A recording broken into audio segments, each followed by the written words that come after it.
est la journée internationale des maladies rares. Il en existe un petit peu plus de 7000 identifiées, des pathologies qui affectent 3 millions de personnes dans notre pays. Il faut savoir qu'une maladie est dite rare quand elle touche moins d'une personne sur 2000. Nous avons suivi le quotidien d'une adolescente qui souffre d'une maladie de peau, une maladie génétique.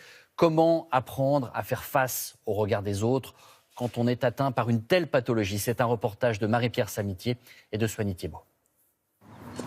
Une famille presque comme les autres.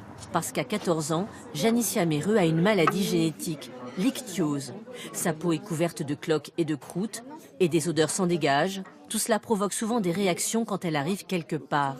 Par exemple, il y a quelqu'un qui va voir, il va parler avec celui qui est à côté et après il va lui montrer, un truc comme ça. D'autres sont compréhensifs, mais désarmés. Je crois qu'on n'est pas préparé, on n'est pas éduqué pour. Et on devrait peut-être nous apprendre justement à savoir réagir face à certaines choses. Parce que ces gens peuvent souffrir aussi du fait qu'ils se sentent isolés et qu'on les rejette peut-être aussi. Ce sentiment de rejet à l'hôpital est souvent abordé dès le début de la consultation. Pour Janicia, cet obstacle doit être surmonté car elle veut vivre une vie comme les autres.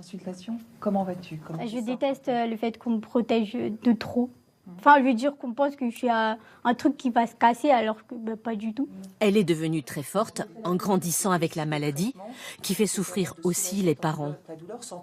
Les gens n'arrivent pas à comprendre, ils pensaient qu'elle était contagieuse, alors qu'en fin de compte, si elle était contagieuse, elle ne pourrait pas sortir dehors.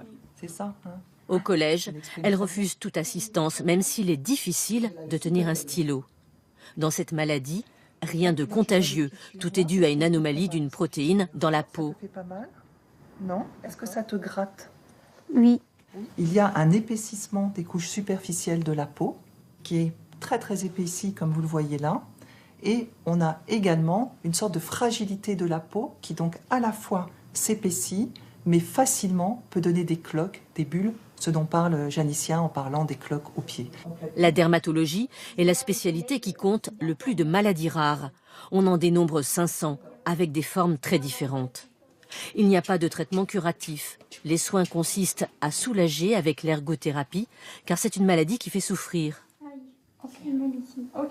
Soigner au mieux avec des gestes précis pour assouplir et rendre au corps sa motricité, en attendant que la science, un jour, permette à Janicia de vivre normalement.